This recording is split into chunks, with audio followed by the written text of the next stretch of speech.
guys, welcome back to the channel. You're watching Poor's Garage. I'm Glenn, and this is Gen 3 of the compound setup. This is the GT35 82. Yeah, this is the third time I've tried the setup. Trying to get it better and better each time, and more compact this time, with both turbos being up the top.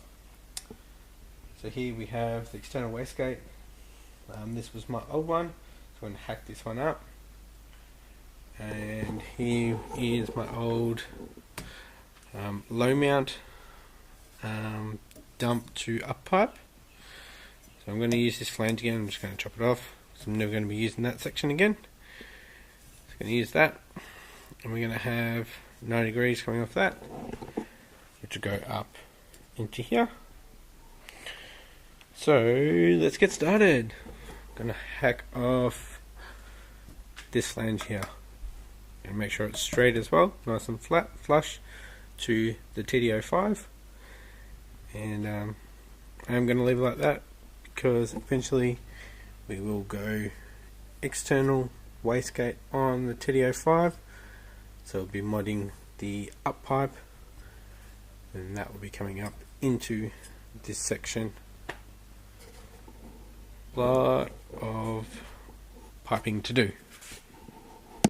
What do you think? Just right there? Yeah. Alright.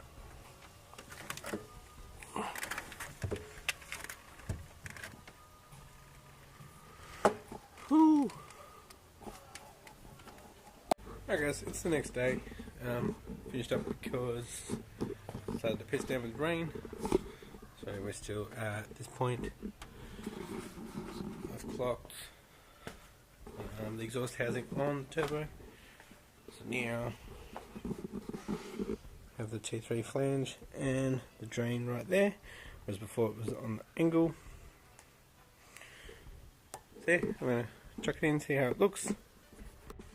Alright guys, it's going to be tough, but it can be done. But to reroute the wiring, probably the heater core hose, we'll get a good 90 degrees on there. I'll set you up and I'll try to get into position.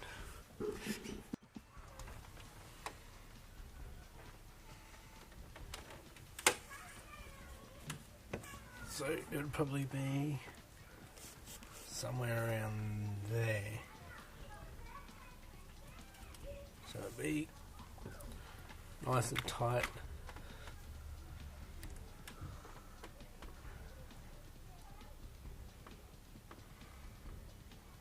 Probably clock the compressor housing a little bit more.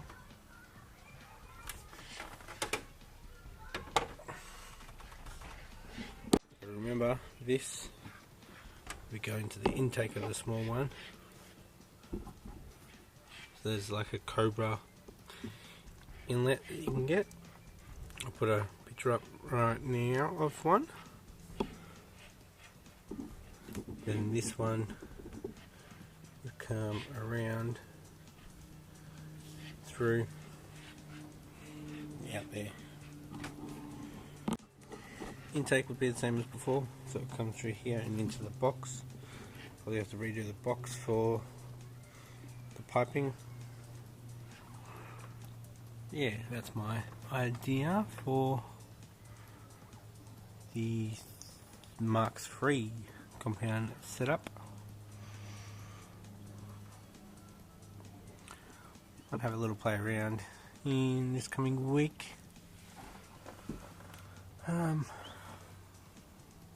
Yeah.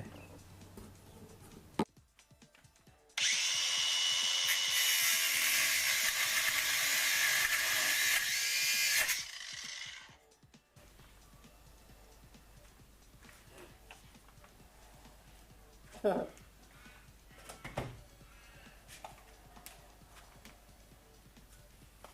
can't actually get in there.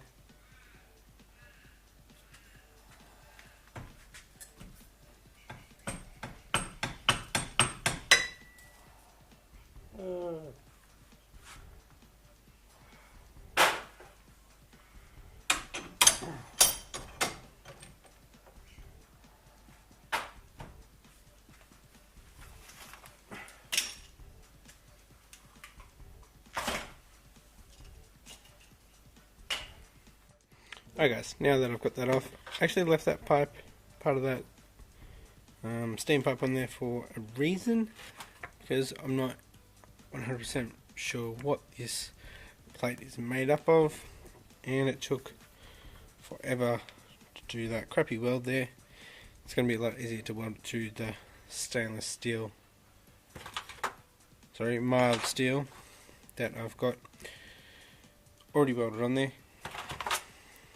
I'll just clean it up and make sure that's a nice flat edge, and then we can do our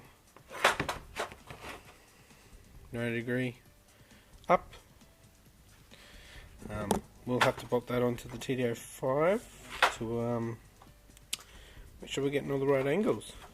So I'll clean that up now, and then I'll hack up this one here. As if you've been watching for a while, you'll know how big the actual wastegate that I've got is. And this has about a 6-pound spring in it. So it's a monster eBay spec.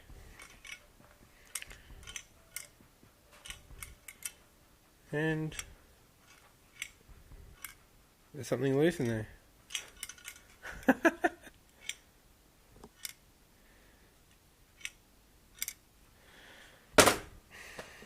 I'll have to fix that. But yeah, I'll clean up that now, and I'll get this T3 flange off. I'll do the same thing. I'll cut it down about 1 centimetre, so we've got some pipe, because that does actually go out to a rectangle for the T3 flange. That's 2.5 inch there, that's 2.5 inch there. Yeah, let's do it. Actually enjoying doing this. I haven't done this stuff for a while actually, if you noticed. No exhaust turbo kind of cutting, welding stuff. Now, I have run out of argon, so might just tack it with some stick I've got hanging around. Yeah, I had that bottle for probably 8 months. I actually hired it, which was probably a bad option. I might actually go buy one and then just have to pay for refills. What was it, 20 bucks or something a month? So would have been, right now it would have been cheaper to buy one. Oh, I should have bought it. Didn't have the money at the time, but oh well, let's get to it. So I'm just going to use a wire wheel on the drill to clean up this section, and then I will flatten that down with angle grinder of some sort. Might have to get a belt sander, or even see if my dad's got one at work, just so I can level it out. I might even put a bit of an angle on this pipe facing up, so we can go straight into it, so keep it nice and tight. Or even get 2.5 inch donut and a 3 inch donut for the exhaust, so you have some nice and tight radius. So we are trying to keep it nice and tight in that area. Alright guys, cleaned up this side a bit, had a bit of slag from a little divided section I put in there for the low mount, so clean that up a bit. Just going to get the carbide bit on there and clean up that edge and in there as well. As you can see, a bit of a pie cut there and joining onto another section that I've cut, so yeah, we'll clean that up. And this definitely is not the best for coming out of the turbo, having a look like that. I'll work on that. Alright guys, just flatten that off just a little bit. I was just playing around with some of the old stuff. Straight up. A whole bunch of 2 inch here, we've got a 2.5 inch here. And I was playing around with after that, putting that onto that section, but I think that'll push the turbo a little bit too far back, maybe? Not sure. I have to do all this testing in the car, so yeah, I'm going to get onto T3 flange now. Wastegate will have to go in between the GT35 and GT35. So I'm thinking I'm just going to cut off these two flanges here. It's 2.5, it's 2 inch. If I cut off these two, I can make it a little bit neater in there as well, but also be able to rotate that top one. We'll find the right location for the wastegate, and yeah. So I'll cut off the Subaru 3 bolt flange first. Alright guys, that is me done for today, as both my batteries are flat for the angle grinder. Yeah, still hacking away at this T3 flange. Adapter T Subaru thingamajiggy. Yeah. Yeah, my welds aren't the best, but we'll clean them up, make sure there's no leakage, and make some killer boost. Thanks for watching guys. If you like what you saw, give me a thumbs up, and if you haven't subscribed, please hit the subscribe button. Catch you next time. Bye.